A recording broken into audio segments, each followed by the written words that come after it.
passar no mercado, pegar uma cestinha, pegar uns 10 Red Bull, uns 2 kg de café. Tá gravando? Fala Dev, beleza? Bem-vindo ao terceiro episódio do PR, o quadro aqui no YouTube, onde eu chego mais perto de vocês para responder várias perguntas que vocês enviam nas nossas redes sociais, principalmente no YouTube, no Discord e no Twitter e no Instagram às vezes, né? O Léo tá aqui também, manda um salve. E aí, era um salve, não era eu. E nos dois primeiros episódios dessa segunda temporada do PR, a gente falou muito sobre carreira, porque sempre mandavam pra gente muitas dúvidas em volta de carreira. Então, se você ainda tem alguma dúvida para essa parte de carreira, dá uma olhada nesses dois episódios. A gente falou sobre freelancing, falou sobre morar em cidade pequena, sobre trabalho remoto, sobre portfólio, projetos pessoais, trabalhar com outras pessoas. Fiquei até cansado de tanta coisa que a gente falou. Cardzinho. Ah, tá no card. Nem tem mais card no YouTube, tem? Tem aqui do lado? Tem card, mas só dá pra botar um por vídeo, né? Não, vou botar vários. Vou botar vários, tá no card. E aí a gente chamou também o pessoal da Rocket pra compartilhar a vivência deles sobre design, sobre freelancing e por aí vai. E hoje na verdade, a gente vai responder uma série de perguntas que enviaram pra gente lá no Twitter. Então, no último PR que saiu na semana passada, a gente postou lá no Twitter uma pergunta falando sobre, pedindo na verdade perguntas sobre diversos assuntos mais técnicos agora, voltados a frameworks, linguagens, bibliotecas e por aí vai. Eu não li as perguntas ainda, então bora dar uma olhada em que vocês me enviaram aí pra gente trocar uma ideia. A primeira pergunta foi do Cristiano Marques. Ele mandou o seguinte: pegando o gancho da última pergunta do episódio de hoje, que no caso é o episódio da semana passada, acredito eu, ele falou: sou dev há 18 anos e nos últimos 2 eu atuo como back-end em Node. Meu foco é back-end mesmo. Beleza, ele já deu o contexto dele. Você acha melhor se focar e avançar no Node e JavaScript ou faz sentido estudar outras linguagens e ampliar o leque de tecnologias? Boa pergunta, Cristiano. Apesar de ainda ser uma pergunta voltada mais à parte de carreira, não tão técnica, eu acho que faz todo sentido e muita gente tem dúvidas sobre isso. Eu vou te falar o que eu faço e o que eu vejo dando mais certo para a maioria dos desenvolvedores e desenvolvedoras que eu conheço. Se tu tá trabalhando com Node e se tu não tá pensando em mudar de linguagem ou qualquer coisa, pelo menos agora, tu tem que ser muito bom nisso. Então, 80% do teu tempo tem que estar focado a melhorar tuas skills dentro do universo das tecnologias que tu tá utilizando no mercado naquele momento. Agora, os outros 20% não tem problema nenhum você testar outras tecnologias para ver como elas se comportam. Porque não é porque você é um programador Node que você automaticamente não vai utilizar nenhuma outra tecnologia. Nós, programadores e programadoras, somos pagos para resolver problemas e resolver problemas da melhor maneira possível, da maneira mais eficiente possível, ou seja, escolhendo as ferramentas e as tecnologias que vão resolver aquele problema da melhor maneira possível. Ou seja, se cair um dia um problema na sua mão de resolver algo que dependa muito de processamento, algo em massa, você não vai conseguir utilizar Node para atingir a melhor performance do mundo. Então, assim, você tem que saber qual é o limite da tecnologia que você está trabalhando e ter pelo menos conhecimento de algumas outras tecnologias no universo que você pode utilizar um dia quando você precisar ter algo específico de alguma tecnologia, do que ela oferece. Mas você não precisa investir muito do seu tempo focando, estudando em outras tecnologias, estudando o código das outras tecnologias. Quando você precisar, você vai lá e aprende, né? Até porque se você ficar estudando muito agora, as tecnologias elas estão avançando tão rápido que quando você for utilizar, talvez não seja mais nada igual do que você está realmente estudando. Então, essa é a minha dica.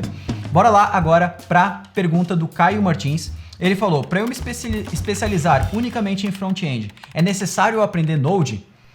Na verdade, você vai usar o Node, porque o Node está por baixo do React Native, para realmente fazer aquele código ser convertido para uma maneira legível para o seu dispositivo, mas não, você não precisa saber Node em si, né? Talvez se você queira trabalhar com Electron, né, para desenvolver aplicações desktop, que não deixam de ser front-end, você vai precisar utilizar um pouquinho o Node, mas não, você não vai precisar aprender Node não.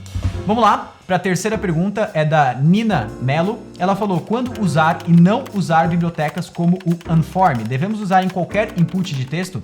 Beleza, a Nina está se referindo a bibliotecas de formulário, né? E não existe só o Unform, existe o Formic, o React Hook Forms, existem várias bibliotecas de formulários dentro do React. E não, a gente não precisa utilizar sempre. Principalmente, inicialmente nos projetos eu não começo utilizando nenhuma biblioteca de formulário, a não ser que eu tenha realmente um formulário um pouquinho mais complexo. Eu diria que pelo menos aí um formulário de 4 ou 5 campos. Mas a partir do momento que eu integro a biblioteca dentro do meu projeto, eu tento utilizar ela para qualquer tipo de formulário. menos um formulário, sei lá, de busca, né, que não faz sentido nenhum, input de busca.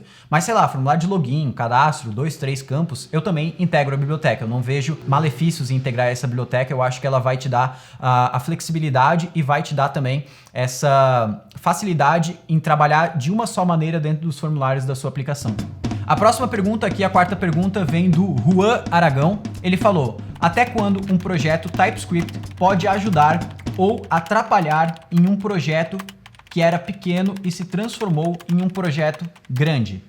Juan, eu não sei se eu entendi muito bem a sua pergunta, mas se o projeto vai crescer, o TypeScript só vai te ajudar cada vez mais. Ele não vai te atrapalhar conforme o teu projeto cresce. Pelo contrário, conforme o teu projeto cresce, se você não está utilizando TypeScript, isso vai te atrapalhar. Que é a mesma coisa, por exemplo, se o projeto cresce, você não tem testes automatizados, vai te atrapalhar. Se o projeto cresce, você não tem documentação do projeto, não utiliza, sei lá, controle de versão, vai te atrapalhar. Então essas ferramentas, elas vêm para dar uma experiência de desenvolvimento melhor conforme o seu projeto cresce. Então, basicamente, é isso.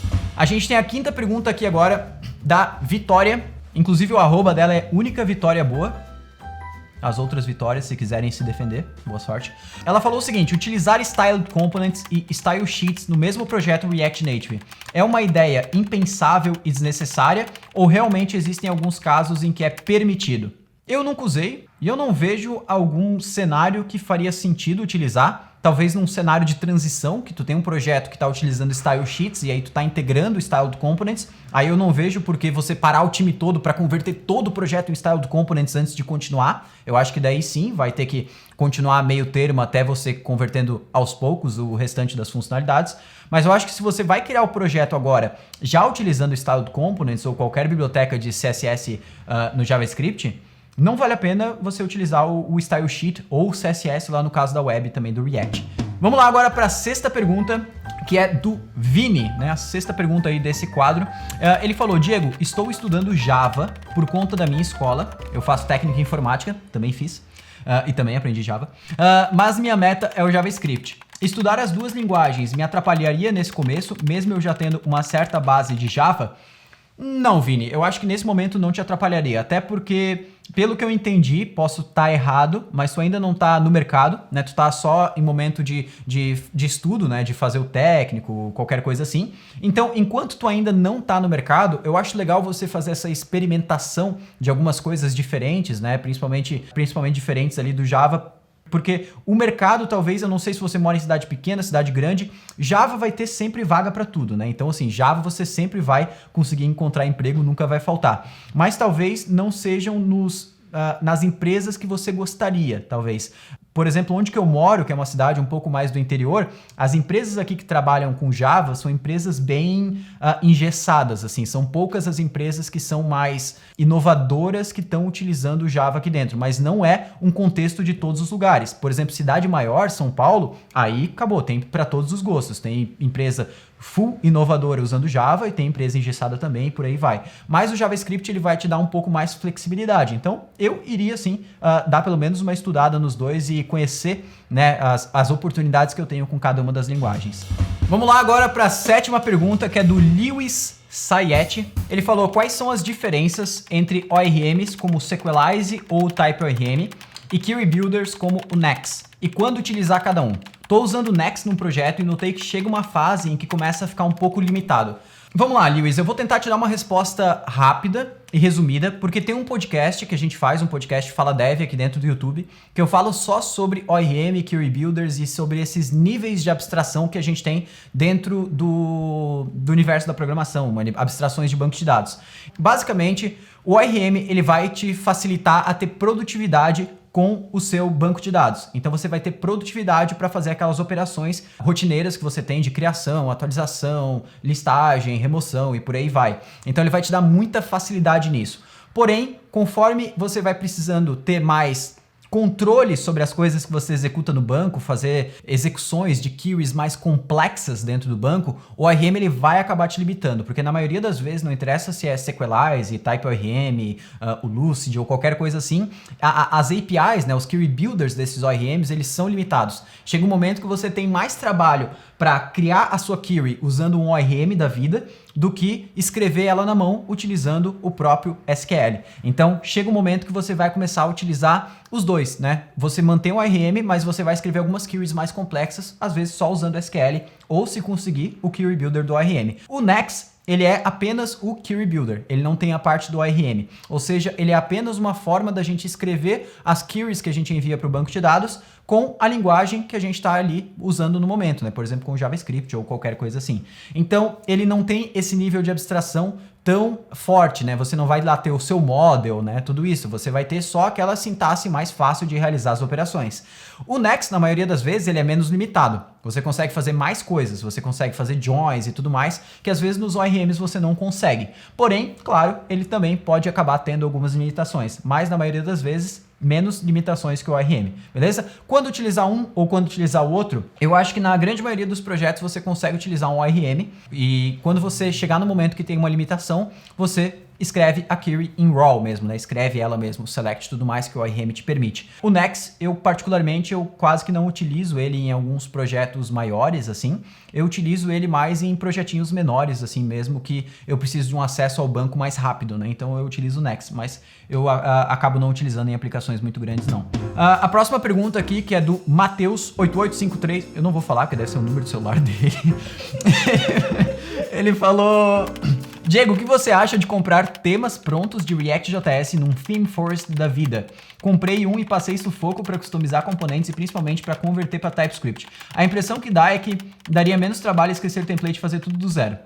É isso aí, Matheus. Tu já perguntou e já respondeu. A última vez que eu comprei um tema desse, eu acho que faz no mínimo uns 4 ou 5 anos. É isso que tu falou. Na maioria das vezes tu compra lá, o preview do tema é mó bonito, cara. Funciona tudo. Tu clica nas coisas, funciona e troca de tela e parece que tá tudo lindo. Aí tu abre o código, é uma bagunça total. Tem o jQuery dentro do código e Bootstrap e por trás e CSS para um lado, CSS para o outro e tu não sabe onde se encontrar. Então assim, na maioria das vezes eu tive más experiências comprando esses temas.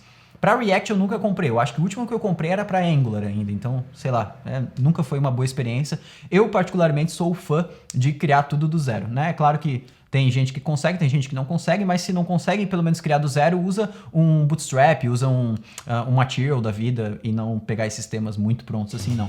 A nona pergunta da SPR vem do Paulo, ele falou: opa, micro frontends, ponto. Vocês usam? Eu gostei da pergunta direta, né? Mas dele complementou, ele falou: não sei se vocês já abordaram o tema, mas vi alguns projetos usarem a abordagem do Martin Fowler e Single SPA. Fiz um POC há 4 meses atrás, porém não aprofundei mais no tema, fiquei curioso sobre a aceitação. Não, a gente não usa. A gente visou utilizar em um projeto ultimamente aqui na Rocket, mas depois de muitos estudos, muitos casos de uso, muitos testes, muitas POCs, muitos MVPs, a gente entendeu que micro front-end não tem o mesmo caso de uso do que microserviços no back-end. Então muita gente compara micro front-end com microserviço, né? Ah, se eu uso microserviço no back-end para facilitar a manutenção do código, a escalabilidade, quer dizer que eu deveria usar micro front-end também no meu front-end para eu conseguir também melhorar a escalabilidade. Não, não tem nada a ver com isso. Eu só utilizaria micro front-end hoje. Eu posso estar errado ainda, eu não tenho 1000 opiniões formadas sobre esse assunto, mas eu, particularmente, eu acho que nesse momento que eu tô do meu mindset com micro frontends, eu só utilizaria se eu fosse trabalhar com mais de uma tecnologia ao mesmo tempo no front-end. Por exemplo, o pessoal da Hotmart, eles precisam contratar tantas pessoas, tantos desenvolvedores e desenvolvedoras, que eles contratam pessoas de Angular, Vue, React, tanto faz, e depois unem tudo isso no mesmo sistema utilizando a metodologia de micro frontends. Então, nesse caso, pode ser que faça sentido. Agora, num projeto assim, comercial, eu vejo praticamente 99% dos casos não precisando utilizar de micro frontends, que não é o caso de microserviços, onde a gente vê uma utilização, umas vantagens bem mais definidas. E vamos lá agora para nossa última pergunta, que é do Brandon Guedes. Ele falou: como se preparar para migrar um web app feito em HTML, CSS e JS para React Styled Components. Brandon, cara, não tem muito segredo. Pra tu se preparar, eu acho que é passar no mercado, pegar uma cestinha, pegar uns 10 Red Bull, uns 2 kg de café, em pó de café, né? E é isso aí, cara, e botar a mão na massa. Porque não tem muito o que fazer. Se o web app tá só em HTML, CSS, JS, React Styled Components também vai ser só isso no final das contas. Então, meio que você vai copiando, mudando as partes ali até migrar, né? Não tem muito como fazer algum tipo de preparo maior. É café e energético mesmo. E madrugada dentro E é isso aí, cara. E é isso aí, galera, assim finalizamos nosso 13º episódio ao todo do PR, o terceiro episódio dessa segunda temporada. Deixa aqui embaixo nos comentários todas as suas dúvidas dos assuntos que a gente falou nesse quadro e também assuntos de qualquer outra dúvida técnica que você tenha envolvendo React ou qualquer tecnologia que a gente utiliza aqui dentro da Rocket, que eu vou estar aqui toda quinta-feira para responder essas dúvidas. Você pode mandar aqui nos comentários desse vídeo mesmo ou em qualquer outro vídeo do YouTube, também no Twitter, no Instagram, que a gente tá sempre de olho. Eu vou ficando por aqui, um grande abraço e valeu!